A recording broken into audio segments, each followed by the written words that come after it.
안녕하세요. 저는 잘못된 결혼으로 파국을 맞을 뻔했던 30대 남자입니다. 행복했던 신혼생활은 1년도 채 되지 않아 끝이라고 말하는데요. 아직도 그때를 생각하면 정말 나에게 일어난 일이 맞나 싶을 정도로 실감이 잘 안 납니다. 이상할 정도로 제 인생은 술술 잘 풀렸어요. 가고 싶었던 대학을 겨우 문 닫고 들어갔고, 가고 싶었던 회사도 한 명의 입사 포기로 제가 가까스로 들어갈 수 있게 되었죠. 행운이 항상 나를 따르는구나, 하늘은 내 편이구나 느끼며 솔직히 자만했습니다. 그리고 운명처럼 그녀를 만나게 되었습니다. 우연히 한 모임에서 제 이상형에 딱 부합하는 사람을 만나 제가 먼저 연락처를 물어봤고, 조심스레 연락을 하며 지내다가 연인으로 발전하게 되었어요. 그리고 결혼까지 하면서 역시 내 인생은 술술 잘 풀리는구나 확신하게 되었습니다. 감사하게도 부모님께서 신혼집을 마련해 주셨기 때문에 비교적 안정적으로 결혼 생활을 시작할 수 있었어요. 아내는 취업 준비를 하고 있던 도중이었고, 결혼을 하면서 자연스레 전업주부로 노선을 바꾸게 되었습니다. 제 수입이 적은 편이 아니었기 때문에 외벌이로도 충분히 만족하며 살 수 있을 거라 생각했어요. 나이는 동갑이었지만 아내가 워낙 동안이었기 때문에 주변 사람들이 저더러 도둑놈이라는 소리를 하더라고요. 그 얘기를 들으면 기분이 좋았어요. 그 정도로 아내가 미인이었고 외적으로 누가 봐도 자기 관리가 잘 되어 있었거든요. 비록 집안일이 서툴고 요리를 잘 못하더라도 상관없었습니다. 노력해주는 모습 그 자체만으로도 정말 감사하고 행복했습니다. 해외에 본사를 둔 회사에 다니고 있었던 저는 해외 출장이 잦은 편이었어요. 짧으면 일주일, 길면 한 달 정도를 다녀와야 할 때도 있었습니다. 그럴 때마다 한국에 혼자 있는 아내에게 미안하더라고요. 하지만 아내는 오히려 저에게 고생이 많다며 공항까지 차로 데려다주고, 한국에 올 때면 어김없이 마중을 나오곤 했습니다. 그리고 본사에 가서 상사분들에 나눠주라며 선물까지 손수 포장해서 캐리어에 담아주는 착한 아내였어요. 주변에서 그러더군요. 이보다 완벽한 아내가 또 있겠냐고요. 그렇게 완벽한 아내였건만 하나의 사건으로 인해 모든 행복이 산산조각 나고 말았습니다. 그날은 제가 해외 출장을 갔다가 한국으로 돌아오던 날이었습니다. 비행기에 탑승하기 전에 아내와 통화를 했죠. 여보, 나 이제 곧 있으면 비행기 타. 한동안 연락 안 될 테니까 미리 연락해 두는 거야. 내가 픽업 갈 테니까 이따가 만나? 피곤할 텐데 집에서 쉬고 있어. 버스 타면 금방 가는데 뭘. 매번 데리러 올 필요 없어. 짐도 많을 텐데 어떻게 버스를 타고 와? 내가 가는 게 낫지. 아무튼 이따가 봐. 운전 괜찮겠어? 한두 번도 아닌데 뭘. 당신 공항 픽업은 내가 가야지. 아내는 저를 공항까지 마주오겠다는 약속을 하며 전화를 끊었어요. 그렇게 저는 비행기를 타고 긴 시간을 보냈고 가까스로 한국에 도착했습니다. 제가 한국에 올 때마다 아내가 늘 저를 기다리던 장소가 있었거든요. 그날도 어김없이 비행기에서 내리자마자 짐을 찾고 그곳으로 향했습니다. 늘 먼저 와서 기다리던 아내가 그날은 없는 겁니다. 그래서 좀 늦나 보다 하고 기다렸어요. 운전 중인데 전화를 걸기가 좀 그래서 무작정 기다리기로 했습니다. 그런데 아무리 기다려도 오지 않는 겁니다. 너무 이상해서 아내에게 전화를 걸어봤지만 핸드폰이 먹통이 되어 있더라고요. 그때부터 불안한 예감이 들어서 어디다가 전화를 걸어야 하나 싶어 장모님께 전화를 걸어봤습니다. 장모님도 몇 번을 받지 않으시더니 결국에 먼저 전화를 걸어주셨더라고요. 예, 장모님. 다름이 아니라 세이가 연락이 안 돼서 전화드렸습니다. 혹시 어디 있는지 아십니까? 장모님은 한동안 아무런 말씀이 없으셨습니다. 그 침묵이 저를 더 불안하게 만들더라고요. 그리고 잠시 후 장모님이 저에게 충격적인 소식을 알렸습니다. 아내가 글쎄 저를 공항에 마중 오다가 3중 출혈 사고로 사망을 했다는 겁니다. 믿기지 않는 소식에 몇 번이나 되물었어요. 그리고 병원까지 어떻게 갔는지 기억조차 나지 않습니다. 장모님도 제정신이 아닌 것 같길래 공항 주변에 있는 병원에 싹 다 전화를 돌려서 제 아내의 이름을 물어보며 위치를 찾아냈어요. 급히 병원에 도착해 들어가려고 하는데 장모님이 병원 문 앞에 서 계시더라고요. 장모님, 세이 지금 어디 있습니까? 자네가 무슨 자격으로 여길 와? 네 놈 때문에 내 딸이 죽었는데 네가 어디라고 여길 끼어와? 장모님은 그렇게 저를 가로막으시며 오해를 하셨고 소리를 지르셨습니다. 죄책감에 할 말이 없더라고요. 그저 제 아내가 정말로 잘못된 게 맞나 확인을 하고 싶었어요. 얼마 전까지만 해도 밝은 목소리로 통화를 했던 아내가 갑자기 세상을 떠났다는 게 말이 안 되잖아요. 그래서 장모님에게 세희 얼굴 좀 보게 해달라고 사정했습니다. 세희 좀 보겠습니다. 보게 해주십시오. 응급실에 좀 들어가겠습니다. 당장 돌아가게. 행복하게 해주겠다고 물에 손 한 방울 안 묻히겠다고 약속을 하더니 결국에는 자네 때문에 내 딸이 가버렸어. 자네는 내 딸 얼굴 볼 자격이 없으니 돌아가. 그리고 내 딸이 사고가 났는데 연락도 안 되는 게 어디 보호자라고 할 수가 있겠어. 장모님, 죄송합니다. 비행기 아니라 연락을 받지 못했습니다. 하지만 우리 세희 이렇게는 못 보냅니다. 내 딸 돌려내. 자네 때문에 이렇게 됐으니 내 딸 살려내라고. 어떻게 귀한 남의 집딸한테 이럴 수가 있어. 내가 얼마나 귀하게 키웠는지 알기나 해? 장모님은 저를 밀치며 소리를 지르셨습니다. 제가 응급실에 들어가려고 할 때마다 저를 가로막는 겁니다. 저도 흥분한 상태였기 때문에 포기하지 않았습니다. 결국 긴 몸싸움 끝에 저는 장모님을 밀치고 응급실에 들어갈 수 있었어요. 그리고 아주 이상한 경험을 하게 되었습니다. 아내는 응급실 어디에도 보이지 않았고 아내 대신 웬 처음 보는 여자가 누워있는 겁니다. 정말로 이 사람이 김세희가 맞는 거냐고 의료진들에게 재차 확인을 했고 그들은 김세희 씨가 맞다는 대답만 했습니다. 어리둥절하고 있던 찰나 장모님과 친척분들이 저를 끌고 밖으로 나갔고 저는 대체 이게 어떻게 된 일인지 장모님에게 물었습니다. 우리 세희는 어디 있습니까? 대체 무슨 소리라는 거야? 자네는 우리 세희 얼굴도 못 알아보나? 제가 본 사람은 세희가 아니었습니다. 워낙 교통사고가 크게 나서 알아볼 수 없을 정도긴 한데 아무리 그래도 신랑의 아내 얼굴은 한눈에 알아봐야지. 자네는 어떻게 그렇게 무심할 수가 있어? 아무리 봐도 아닙니다. 설마 제가 제 아내 얼굴도 못 알아보겠습니까? 딱 봐도 내 딸이 맞구만. 한 번만 더 보시게 해주십시오. 제가 남편인데 아내를 봐야 하지 않겠습니까? 제가 보호자라고요. 내 딸 얼굴도 제대로 못 알아보는 놈을 내 딸 보호자로 인정해줄 수 없네. 자네는 이제 자격 박탈이야. 내 딸한테서 떨어져. 어차피 둘이 아직 혼인신고도 하지 않았으니 내 딸 보호자는 나야. 그리고 내가 자네를 절대로 용서하지 않을 거야. 귀중한 딸 이렇게 만들어 놓고 자네는 무사할 줄 알아? 아주 천벌받도록 내가 기도할 거야. 그렇습니다. 저 아내는 당시 결혼식을 올린 후 제가 출장이며 야근이며 바쁜 일상을 보내고 있었기 때문에 혼인신고를 점차 뒤로 미룰 수밖에 없었습니다. 나중에 아내가 임신을 하거나 조만간 큰 평수로 이사를 가면서 전입신고와 함께 혼인신고를 할 생각이었어요. 하지만 아내의 갑작스러운 사고로 혼인신고를 할 수 없게 되어버리고 말았습니다. 그렇게 응급실에서 쫓겨난 저는 혼란에 빠졌습니다. 모두가 제 아내라고 주장했지만 저는 생각이 달랐어요. 제가 본 여자는 제 아내가 분명 아니었습니다. 100% 확신할 수 있었어요. 그런데 마치 저만 빼고 몰래 카메라를 하고 있는 것처럼 저를 속이고 있는 겁니다. 그 여자가 제 아내라뇨. 말도 안 되는 일이었습니다. 뭔가 이상함을 감지한 저는 아내의 지인들을 찾아가 자초지종을 물으려고 했습니다. 하지만 더 이상한 일이 벌어지고 말았습니다. 제가 알고 있는 아내의 지인들 전부가 연락을 받지 않는 겁니다. 얼마 전까지만 해도 다 같이 만나서 부부 동반 모임도 했는데 갑자기 연락이 뚝 끊어졌어요. 마치 저를 피하기로 작정한 듯이 말이죠. 아내의 SNS를 뒤지며 아내의 지인을 찾던 중 저는 또 하나 충격적인 사실을 알게 되었습니다. 알고 보니 결혼식에 온 아내 친구 대다수가 하객 알바였다는 것입니다. 결혼식 날 분명 친구라고 소개해준 사람의 SNS를 겨우 찾아 메시지를 보내봤더니 제 아내를 기억조차 하지 못하더라고요.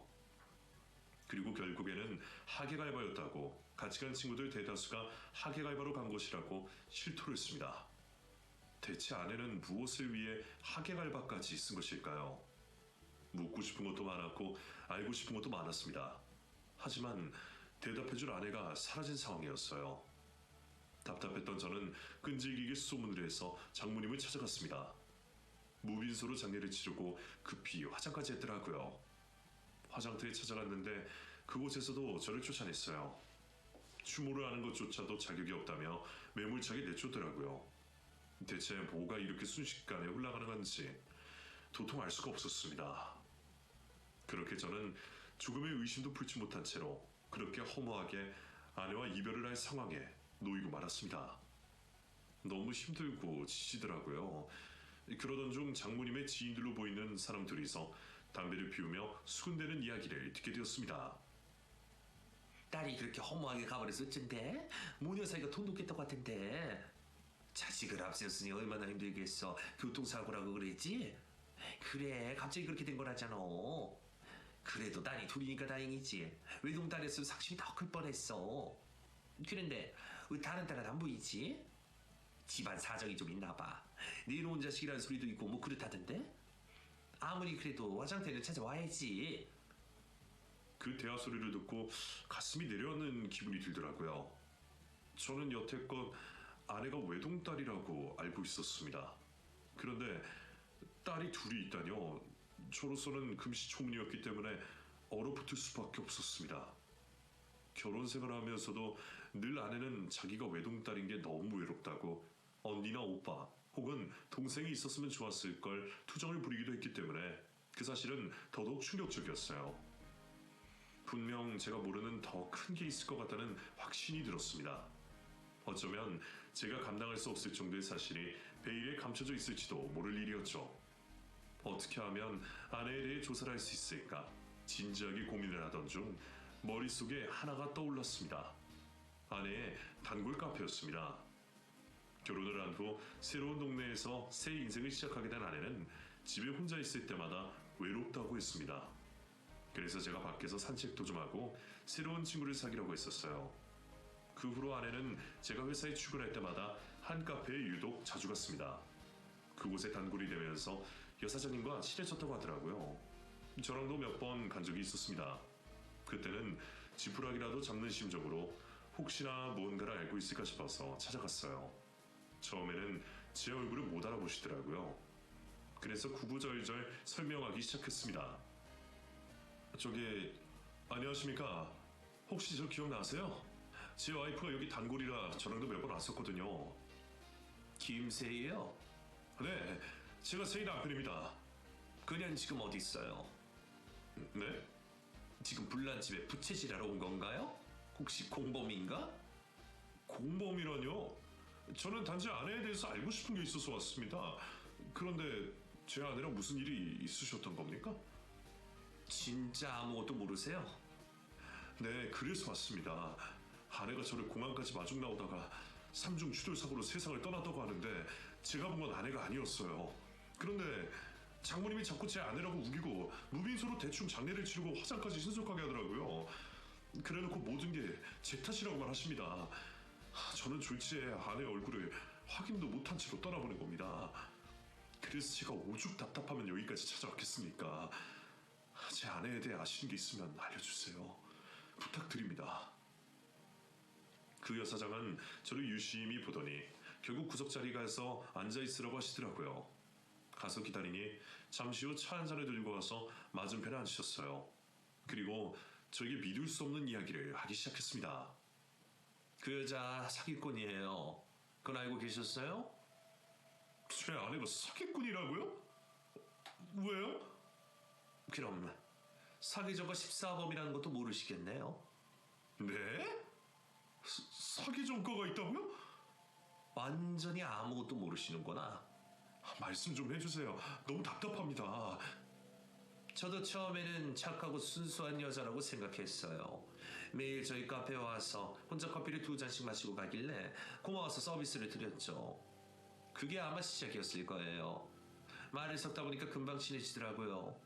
남편을 회사 보내고 혼자 할 게 없어서 카페에 서서 있는 게 안쓰러워 보여서 시간 날 때마다 원두 볶는 것도 알려주고 라떼 아트도 알려주면서 시간을 같이 보냈어요. 걔가 워낙 사교성이 좋잖아요. 인상도 좋고 말투도 조근조근하니 사람 마음도 편하게 해주고 나중에는 제가 자리를 비울 때 일도 같이 해주더라고요. 너무 고마웠죠. 서로 어느 정도 가까워졌을 때 서로 경제 사정에 대해서 이야기하게 된 게 화근이었어요. 평소에 정말 궁금했거든요. 아무리 남편이 잘 벌어도 왜 벌이로 분하지 않냐고 물었더니 본인은 돈이 나올 구멍이 있대요. SNS에서 유명한 사람들만 하는 그런 재테크 투자 방법이 있다고 하더라고요. 초기 투자금만 내면 매달 수익이 발생한다고, 그걸로 평생 먹고 살 수 있다고 했어요. 워낙 소수 정예로 공유가 되는 정보라 저한테 알려주기는 망설이신다고 하더라고요. 저도 사람인지라 쑥이 타더라고요. 그래서 꼬치꼬치 물어봤죠. 그랬더니 나중에 자리가 생기면 알려주겠대요. 그리고 몇 달 후에 저한테 자리가 하나 비워졌다고 들어올 생각이냐고 물었고, 제가 덥석 물게 된 거죠. 아휴, 제 탓이라면 제 탓일 수도 있겠네요. 사기꾼을 믿어버린 거니까. 처음에는 수익금이 꼬박꼬박 들어와서 너무 신나는 바람에 투자금을 더 넣었는데, 글쎄 그년이 그걸 가지고 튄 거예요. 제 연락도 차단하고 SNS도 닫아놨더라고요. 그거 영혼까지 끌어모은 돈이라 못 돌려받으면 제 인생 완전히 망하는 거예요. 제 아내가 그쪽한테 사기를 쳤단 말입니까? 저는 완전히 모르고 있었습니다. 재테크에 대한 말을 하는 걸 들어본 적도 없는데. 그럼 세이가 신분까지 도용한 사실도 모르고 계시겠네요. 신분을 도용했다뇨? 그것도 무슨 소리입니까? 제가 너무 괘씸해서 신분호센터에 의뢰까지 했어요. 그 여자 신상 좀 봐달라고. 수상한 게 한두 가지가 아니었거든요. 그런데 알아보니까 정말 가관이더라고요. 제 친언니가 있었는데 그 언니의 신분으로 살고 있었던 거예요. 그게 말이 됩니까? 전과 14범이니까 과거의 범죄를 감추고 싶었겠죠. 사기 전과가 서로에 남을 텐데 어떻게 시집을 가겠어요. 그냥 신분 싹 다 밀어버리고 친언니 신분으로 살기로 작정했던 거죠. 걔가 혹시 대학 졸업했다는 얘기도 했어요? 네, 땡땡대 졸업했다고 들었습니다. 그것도 뻥이에요. 중퇴하고 질 나쁜 애들이랑 어울려 다녔더라고요. 아주 전과가 화려하던데요. 표정 보니까 많이 놀라신 것 같은데 물 한 잔 드려요? 괜찮습니다. 계속 말씀하시죠. 혹시 집안이 잘 사는 편인가요? 저 말씀입니까? 네.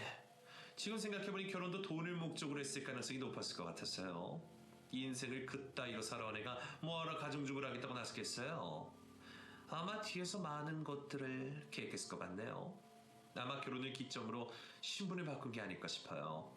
알아보니 친언니는 그 집안이랑 열을 끈다시피 했더라고요. 만만했던 거겠죠. 어차피 가족인데 친언니 명의 도용하면 다 해결이 되잖아요. 밑바닥 인생을 살다가 부잣집에 시집을 가서 신데렐라처럼 새 출발하고 싶었던 게 분명해요. 확실합니까? 그게 사실이라 증거 있어요? 그쪽이 찾는 안에 살아있어요. 그것보다 더 확실한 증거가 있나요? 진짜 살아있습니까? 당연하죠. 그 여자는 김세희가 아니니까요. 화장까지 마쳤다는 그 여자는 친언니예요. 진짜 김세희. 도용한 신분의 진짜 주인공이 불의의 사고로 세상을 떠나게 됐으니 본인 신분도 사라진 셈이었겠죠. 그러니까 지금 잠적 중인 거고요. 이미 피해자들 사이에서는 유명하더라고요. 다른 신분으로 살고 있어서 찾기 힘들다고 그러던데요. 지금 어디 있는지 아십니까? 저도 찾고 있어요. 쉽지 않네요. 만약 알게 되신다면 저한테도 꼭 좀 연락 주실 수 있나요? 부탁드립니다. 그래요. 만약에 그쪽도 그년 위치 파악되면 저한테 꼭 좀 알려줘요. 저도 많이 급하거든요. 네, 알겠습니다. 아, 그리고 그 장모라는 사람 있죠? 너무 믿지 마세요. 알아보니까 그 아줌마도 만만치 않은 사기꾼 같더라고요. 그러니까 집다리를 주기 잘 맞았겠지. 아무튼 그 집안 자체가 이상해요. 그 집안이랑 엮여있는 게 있다면 지금 당장 끊어내시는 게 좋을 거예요. 파면 팔수록 더 미궁 속으로 들어가는 기분이었습니다. 어느새 아내가 낯설게 느껴지더라고요. 세상을 떠난 줄로만 알고 있었던 아내가 어디선가 살아있다뇨. 그리고 친언니의 명의를 도용하고 저와 결혼을 했다뇨. 이게 다 무슨 소리인지 상황 파악이 어려워서 차 안에서 한동안 멍하게 있었습니다. 그 여사장님으로부터 아내의 진짜 생년월일과 이름을 알게 되었습니다. 생각해보면 아내가 동안이라고 생각했던 게 진짜 저보다 나이가 어렸기 때문에 어려 보였던 것이었어요. 이런 황당한 일이 세상에 또 있을까요? 그리고 며칠 후 장모님이 저에게 연락을 했고 당장 만나자고 하셨습니다. 그렇게 저를 매몰차게 내쫓더니 이제는 스스로 저를 만나러 온 것입니다. 장모님은 저를 보더니 본론부터 꺼내시더라고요. 내가 억울해서 못 살겠어서 찾아왔어. 나 우리 딸 이대로 못 보내. 무슨 말씀을 하고 싶으신 겁니까? 자네 때문에 내 딸을 잃었으니 보상을 받아야겠어. 우리 딸 원하는 풀을 줘야 할 거 아닌가? 애가 얼마나 억울하면 내 꿈에 나타나서 하염없이 울기만 했겠어. 내가 그 꿈을 꾸고 가슴이 찢어진 줄 알았어. 보상이라면 어떤 보상을 말씀하시는 건지. 사람이 이렇게 꽉 막혀서야 원? 다른 건 내가 바라지 않을 테니 돈 좀 주게. 우리 딸 꿈도 많고 하고 싶은 것도 많았던 애야. 그리고 엄마한테 용돈도 꼬박꼬박 주는 효녀였지. 나는 그런 효녀를 한순간에 잃어버렸으니 얼마나 억울하겠나. 내 인생이 통째로 날아버린 기분이야. 자네가 자식 앞세우는 기분을 알기나 해? 그러니까 저더러 돈을 달라는 말씀이십니까? 자네가 재혼을 하든 새 인생을 살든 내가 아무런 간섭을 하지 않겠네. 더 이상 내 딸에 대한 책임을 묻지도 않을 거야. 그러니까 보상만 좀 해줘. 그렇게 하는 편이 서로한테 깔끔하니까 자네한테도 좋은 거 아닌가? 결국엔 돈이었군요. 그래서 저한테 죄책감을 뒤집어 씌우신 거였네요. 그럼 다른 걸로 보상해 주든가. 내 딸 목숨 살려낼 수 있으면 살려내. 내 아내가 살아있는데 왜 보상을 해줘야 합니까? 자네 지금 무슨 소리를 하는 건가? 제가 언제까지 모르고 있을 줄 알았습니까? 지금 자식 가지고 장사하고 싶으신 것 같은데 이미 늦었습니다. 세이 어디 있는지 얼른 말해주세요. 자네 미쳤나? 왜 죽은 내 딸을 나한테서 찾아? 아주 보자 하니까 갑자기 헛소리로 짓거리고 난리야? 저랑 같이 살았던 세이, 아니 제대로 된 이름은 김예희, 지금 어디 있냐고 물었습니다. 뭐? 김 뭐라고? 김예희요, 장모님 둘째 딸. 김세희는 첫째 딸이고요. 김예희가 친언니 신분 도용해서 저한테 시집까지 왔지 않습니까? 지금 제가 이 사실을 모두 경찰에 신고하면 어떨 것 같습니까? 안 그래도 전과 14번님인 딸이 신분까지 도용하고 사기 결혼까지 했다는 걸 경찰에서 알게 된다면 아마 어마어마한 집값을 물어야 할 텐데요. 어쩌실래요? 저한테 김예희 위치 밝히고 순순히 물러나실래요? 아니면 저랑 같이 경찰서 가실래요? 아마 장모님도 죄값을 받아야 할 겁니다. 공범이잖아요. 그랬더니 얼굴에 경련이 일더니 갑자기 눈물을 흘리기 시작하더라고요. 내 인생이 너무 억울해서 그래. 자네는 이렇게 사는 내가 불쌍하지도 않나? 갑자기 인생에 억울한 얘기를 왜 꺼내시는 겁니까? 돈 요구할 때는 당당하셨잖아요. 내 인생이 참 초라하게 느껴져서 그래. 눈 좀 흐리지 마시고요. 위치를 말해주세요. 경찰에 신고할까요? 보상은 어떤 일로 하겠네. 그러니까 경찰에 신고만 하지 말아줄게. 내가 이렇게 빌겠네. 앞장서시죠. 딸이 지금 어디 있는지는 아실 거 아닙니까? 아, 절대 얘기가 말하지 말라고 했는데. 그럼 경찰서에 연락해서 위치 추적을 하는 수밖에 없겠네요. 아니야, 위치를 알려주겠네. 대신 예희한테는 내가 위치 말했다고 전달하지 말아주게. 사실 나는 예희가 시키는 대로만 했을 뿐이야. 걔가 알아서 할 테니까 걱정하지 말라고 해서 난 믿었을 뿐이야. 만약에 경찰에 신고를 하더라도 내 얘기를 하지 말아줄게. 이렇게 부탁할게. 다 늙어서 감옥 가기 싫어서 그래. 상황이 절박해지니 장모님은 딸을 탓하며 본인은 쏙 빠지려고 안간힘을 쓰시더라고요. 그걸 보니 정말 정상적인 가족이 아닌 것 같더라고요. 어쩌다 내가 이런 집안에 장가를 가게 되었는지 자괴감이 들었습니다. 분명 상견례를 하고 결혼식을 올릴 때만 해도 무척 정상적으로 보였는데 그게 다 가면이었다고 하니 소름이 끼쳤습니다. 사람이 작정을 하고 사람을 속이면 넘어가는 건 순식간이겠구나 싶었네요. 아무튼 그렇게 저는 가까스로 제 아내이자 사기꾼이었던 그녀의 위치를 알아낼 수 있었습니다. 막상 위치를 알아내고 나니까 차마 마주할 용기가 생기지 않더라고요. 만나서 무슨 말을 어떻게 꺼내야 할지, 무너져버린 제 마음을 어떻게 회복을 해야 할지 도무지 감이 잡히지 않았습니다. 일단 카페 여사장님에게 전화를 걸어 위치를 공유했어요. 그리고 제 신경을 늘어놨더니 저에게 제안을 하나 하시더라고요. 그럼 일단 내가 먼저 찾아갈게요. 가서 얘기를 좀 나눌 테니까 그쪽은 차 안에서 기다리고 있어요. 어쨌든 소송을 하려면 증거가 필요하잖아요. 내가 그쪽한테 통화를 한 채로 들어가서 얘기 나눌 테니까 그동안 녹음을 하고 계세요. 아무래도 사기꾼이니까 직접 만나면 변명만 늘어놓을 거예요. 제가 잘 거슬려서 진실을 말하게 해볼게요. 그렇게 저는 여사장님과 한 팀이 되어 아내가 있는 곳으로 향했습니다. 약속한 대로 여사장님이 먼저 들어가서 얘기를 나누기로 했고 저는 둘의 대화를 가만히 들으며 녹음을 하기로 했어요. 한 빌라에서 혼자 머물고 있더라고요. 여사장님은 초인종을 누르지도 않고 문을 쾅쾅 두드리더라고요. 안 열어주면 경찰을 부른다는 말을 하니까 그제야 누군가 문을 열어주는 소리가 들렸습니다. 언니, 여긴 어떻게 알고 왔어? 어떻게 알고 왔긴. 너한테 사기당한 게 분해서 미친 듯이 찾아냈지. 미안해. 진짜 내가 오늘은 정신이 없어서 그런데 다음에 얘기하면 안 될까? 그 목소리는 진짜 제 아내의 음성이었습니다. 혹시나 했던 마음에 찾았던 건데 진짜로 제 아내가 그곳에 숨어 있더라고요. 그때부터 심장이 요동치기 시작했습니다. 다음에? 웃기지 마. 너 또 도망가려고 그러지. 내 돈 내놔. 얼른 내놔. 내 돈 받을 때까지 여기서 한 발자국도 못 움직이니까 그런 줄 알아.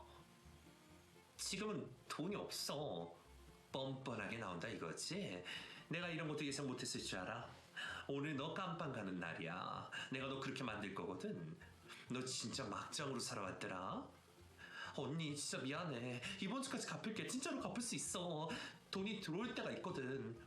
백수인 네가 무슨 짓으로 돈이 벌어오냐? 나더러 그걸 믿으라고? 그냥 가만히 있으면 들어올 거야. 내 말 믿어. 알잖아. 내가 언니한테 많이 의지했던 거. 진짜 나도 이러고 싶지 않았는데 큰돈이 들어오니까 나도 모르게 정신이 나갔었나 봐. 내가 언니 돈은 꼭 갚을 거야. 약속해. 여기서 각서까지 쓰자. 내가 제일 분했던 게 뭔지 알아? 진짜 동생처럼 생각해서 내 마음 다 안 해줬는데 그 마음을 이용해서 사기를 친 거야. 네가 양심 있으면 나한테 그딴 짓을 못했겠지. 내가 너를 얼마나 아끼고 예뻐했는데 어떻게 나한테 그럴 수가 있어. 나도 두고두고 마음이 아팠어. 진짜 내가 아무리 힘들어도 언니 돈에는 손대지 말았어 했는데 안 그래도 언니한테 연락하고 싶었어. 신혼생활하면서 외로웠던 내 삶에 유일하게 먼저 손을 내밀어준 사람이 언니잖아. 내가 그 은혜를 어떻게 잊을 수가 있겠어. 내가 모든 걸 걸고 각서를 쓸게.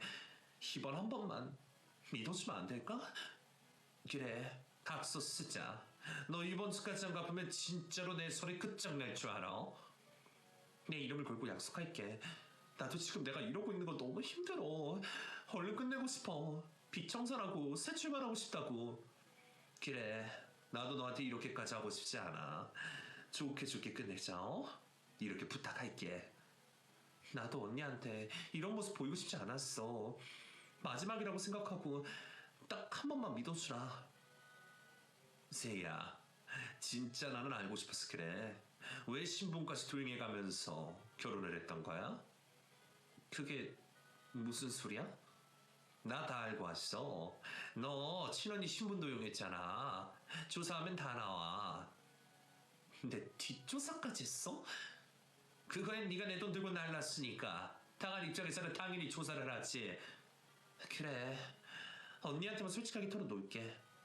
우리 사이에 비밀이 어딨겠어. 아무튼 그냥 좀 복잡해. 그럴 수밖에 없었던 사정이 있었어. 그럼 네 남편은 어쩌고? 그 사람한테는 미안한데 그냥 나랑 없는 사람 취급해줬으면 좋겠어. 솔직히 예전부터 이혼하고 싶었거든?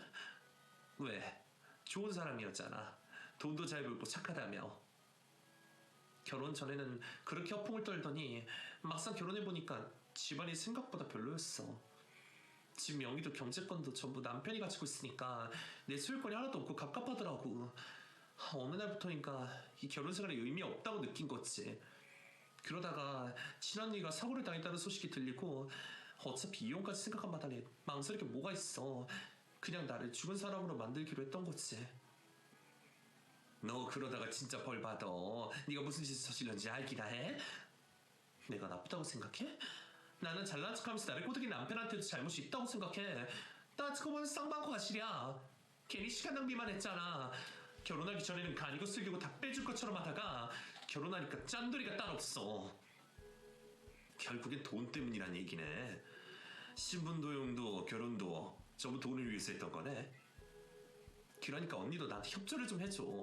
이번 일 잘 넘겨야 언니한테 돈을 갚을 수 있어. 언니도 돈이 급한 상태잖아. 이제 우리 한 팀이야, 알지? 내가 언니 믿으니까 이렇게 솔직하게 털어놓는 거야. 정말 기가 막히더라고요. 아내는 애초부터 저에게 사랑 따위는 없었습니다. 그저 전과 기록을 지운 후 새 출발하고 싶어서 결혼할 남자를 탐색하던 중 제가 레이더망에 걸렸던 것이었어요. 나름 풍족하게 살게 해줄 남자라고 생각했건만 그러지 못하니까 이혼을 생각하고 있었던 겁니다. 결혼을 그저 신문 세탁의 수단으로 생각하고 있었던 것이죠. 저는 여태껏 이용을 당한 것이었고요. 도저히 화가 가라앉지 않더라고요. 그래서 저는 그 빌라 안으로 들어가 아내를 마주했습니다. 저를 보더니 하디짝 놀라더라고요. 여보, 그래도 나한테 미안하다는 마음은 있을 줄 알았어. 그런데 당신 진짜 최악까지 가는구나. 둘이 그럼 같이 온 거야? 어떻게 그럴 수가 있어? 당신이야말로 어떻게 나한테 그럴 수가 있어. 내가 지금껏 어떻게 살고 있었는지 알기나 해? 얼마나 혼란스러운지 알기나 하냐고. 혼자 잠적하면 다야. 그렇게 나랑 이혼을 하고 싶었으면 말을 하지 그랬어. 어쩔 수가 없었어. 미안해. 당신한테 진심이 있긴 했어. 나랑 살면서 단 한 번이라도 나를 남편이라고 생각한 적이 있냐고. 진심일까 결혼을 했겠지. 그럼 같이 있기도 싫은 사람이랑 결혼식까지 올렸겠어? 왜 이렇게 뻔뻔해? 뭐가 그렇게 당당한 건데? 어쨌건 당신한테 피해 준 건 없잖아. 내가 돈을 빼돌린 것도 아니고 금품을 훔친 것도 아니잖아? 어쨌든 당신은 손해본 거 아무것도 없는 거잖아. 이대로 끝내면 되지. 뭘 여기까지 찾아서 따지고 그래. 그냥 이혼하면 끝이잖아. 지금 말 다 했어? 그걸로 다 해결이 된다고 생각해? 당신은 진짜 머릿속에 돈밖에 없구나. 그래. 어렸을 때부터 찢어지게 가난하게 살아서 돈밖에 몰라. 그게 나빠? 나는 당신이 내가 원하는 걸 줄 수 있는 사람이라고 생각하고 결혼했어. 그런데 그게 아니었어. 생각이랑 달랐기 때문에 이혼을 결심했던 거야. 물론 방법이 좀 잘못되긴 했지만 어쨌든 결과는 똑같잖아. 우리는 각자 살아가면 되는 거야. 깔끔하게 끝내자고. 당신 엄마가 나더러 돈을 달래. 자기 딸 세상 떠난 게 전부 내 탓이라고 돈을 내놓으래. 그게 깔끔하게 끝내는 거야? 구질구질하게 돈 내놓으러 가는 게 깔끔한 거야? 엄마가 하는 일이 내가 어떻게 말려? 그건 나랑 상관없는 일이야. 진짜 최악이다. 나한테 밑바닥을 보여주기로 작정한 거야. 나는 적어도 진심 어린 사과는 받을 수 있을 줄 알았어. 사람 마음 가지고 장난쳐놓고 도망가면 그만이야. 죗값 받기 싫어서 죽은 척하면 그만이냐고. 제발 그만 좀 해. 나도 힘들어 죽겠어. 그냥 여기서 끝낼 순 없어? 아내의 반응을 보니 더 이상 반성의 기미가 없는 것 같더라고요. 그저 회피하고 변명하기 바빴습니다. 하긴 사기꾼에게 그런 마음을 기대한 게 잘못이었던 것 같네요. 짧은 시간 동안 저는 다양한 감정을 느꼈습니다. 그 여자 하나로 인해서 제 인생이 완전히 나락으로 떨어지는 기분이었어요. 저는 결국 아내를 경찰에 신고하고 사기 결혼으로 고소까지 하게 되었습니다. 더 이상의 선처는 없다는 생각으로 차근차근 진행했어요. 그래도 한때는 제 아내였고 사랑했던 사람이었기 때문에 이렇게까지 하고 싶었는데 사안이 중대하고 심각한 상황이다 보니 법적인 소송을 피할 수가 없겠더라고요. 그리고 피해자들을 생각하면 도저히 가만히 있을 수 없었습니다. 사랑했던 아내가 알고 보니 역대급 사기꾼이었다는 사실. 제 지인은 그 얘기를 듣고도 믿지 못하더라고요. 이런 말을 저에게 하곤 했습니다. 제수 씨가? 말도 안 돼. 네가 잘못 알고 있는 거 아니야? 전혀 그럴 사람으로 안 보이는데. 저도 처음에는 믿기 힘들었는데 지인들은 오죽하겠습니까? 그 정도로 아내는 겉으로 보기에는 순수하고 착해 보였습니다. 한 길 물속은 알아도 열 길 사람 속은 모른다는 말이 있지 않습니까? 이번 일을 계기로 또 한 번 배웠습니다. 사람은 정말 겉만 보고 판단해서는 안 되는 것 같네요. 사기꾼이 이마에 사기꾼이라고 적고 다니는 것도 아니지 않습니까? 정말 조심하고 또 조심해야 합니다. 이제는 전아내가 되어 남보다 못한 존재가 되었지만 그 짧은 결혼 생활이 저에게는 긴 잔상으로 남아 있습니다. 이혼이 이렇게 힘든 줄은 몰랐어요. 저희 부모님은 그래도 아이가 없었으니 다행이라며 가슴을 쓸어내리시더라고요. 만약 그 여자가 결혼 생활을 유지하며 아이까지 낳았다면 제 인생은 더 파국이 되었을 것 같네요. 오히려 저를 떠나줘서 고맙다고 해야 하는 걸까요? 아무튼 고소를 진행하게 되면서 그 여자는 태세 전화를 하더라고요. 저한테 한 번만 만나달라고 사정을 하더니 만나주지 않자 회사까지 찾아왔더라고요. 그리고는 눈물을 흘리며 저에게 비웃습니다. 내가 진짜 미안해. 그때는 내가 미쳤었나 봐. 그렇게 당당하게 굴더니 왜 이제서 태세 전화냐? 뭐 아쉬운 게 생겼나 봐? 우리 그래도 결혼 생활하면서 좋았잖아. 당신이 그랬지. 나 같은 여자를 만난 게 인생 최고의 행운이라고. 친구들 만날 때마다 나 데리고 다니면서 자랑도 하고 그랬잖아. 나도 당신 만나면서 정말 철이 많이 들었어. 당신이 순수하게 나를 보며 웃어줄 때마다 죄책감이 들더라. 언젠가 말하려고 했어. 기회가 생기면 내 진짜 모습을 보여주고 싶었어. 이거 진심이야. 비록 내가 이기적인 마음을 품고 당신이랑 결혼한 건 사실이지만 살면서 진심으로 행복했어. 아무것도 없던 내 삶에 당신이 유일하게 따뜻한 빛이 되어줬어. 정말 구구절절하네. 그래서 하고 싶은 말이 뭔데? 나 진짜 교도소 가기 싫어. 당신이 좀 도와주면 안 될까? 마지막으로 부탁할게. 내가 진짜로 오늘 갚을게. 돈도 없어서 아무것도 할 수가 없어. 당신 인생도 정말 불쌍하다. 위급할 때 찾아갈 사람이 그렇게 없어? 하긴 그렇게 사기를 치고 다녔으니 주변에 지인들이 남아나질 않았겠지. 나는 이제 겨우 내 인생 다시 찾았어. 그러니까 다시는 찾아오지 마. 내 인생 망칠 뻔한 걸로 부족해? 정신 차릴게. 앞으로 당신 말만 듣고 아무것도 바라지 않을게. 나도 이제 당신한테 바라는 거 없어. 그냥 죗값을 받길 바랄 뿐이야. 여태껏 남의 마음에 상처 주고 살았으면 죗값을 받아야지. 나 근무 시간이야. 다시 들어가 볼게. 단칼에 연을 끊었습니다. 한때는 회사를 다닐 수가 없을 정도로 힘들어서 거의 인생을 포기하다시피 살았는데 이제는 그러면 안 되겠더라고요. 그래도 고마운 건 끝까지 정 떨어질 수 있게 도와준 겁니다. 이제 더 이상의 애정은 남아있지 않았거든요. 사람을 이렇게 사랑했다가 이렇게 미워해도 되나 싶을 정도로 감정이 한순간에 바뀌었어요. 살다 보니 이런 관계도 생기더라고요. 어쨌든 시간이 약이라는 말을 실감하며 조금씩 그 사람을 잊고 있습니다. 그리고 새 인생을 살고 있네요. 나쁜 의미로 저에게 강렬한 추억을 선사해준 사람이라 잊기가 정말 힘들었는데 그래도 이제는 웃으며 지낼 수 있을 정도가 되었습니다. 이상하게 인생이 술술 잘 풀리고 있다고 생각했던 저에게 이런 일이 일어나는 걸 보니 정말 인생은 예상치 못한 순간에 날벼락이 찾아오는 것 같습니다. 하지만 이 위기를 잘 견디고 극복하다 보니까 진짜로 제대로 된 인생을 배우는 기분이 듭니다. 이런 경험을 또 누가 할 수 있겠습니까? 최대한 긍정적으로 생각하면서 잘 이겨내야죠. 참고로 카페 사장님은 사기당했던 돈을 가까스로 다시 돌려받았다고 했습니다. 사정이 딱해서 법적인 문제가 생길 때마다 제가 이것저것 도와드렸는데 잘 해결돼서 다행이었어요.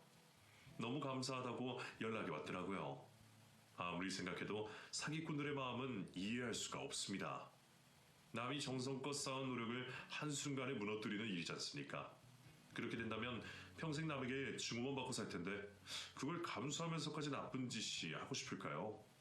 아마도 사기꾼들의 뇌는 일반 사람과 다르게 생길 수 있게 분명합니다. 여러분들께 이 사연을 전해드린 건 누구나 힘든 일이 찾아올 수도 있다는 걸 알려드리고 싶었기 때문입니다. 저는 이번 일로 겸손을 배웠던 것 같습니다. 이제는 더 힘든 일이 찾아와도 묵묵하게 잘 넘길 수 있을 것 같은 생각이 드네요. 아무쪼록 인생은 인과응보라는 걸 다시 한번 깨닫게 되면서 이 사연을 마치도록 하겠습니다. 지금까지 읽어주셔서 정말 감사드립니다.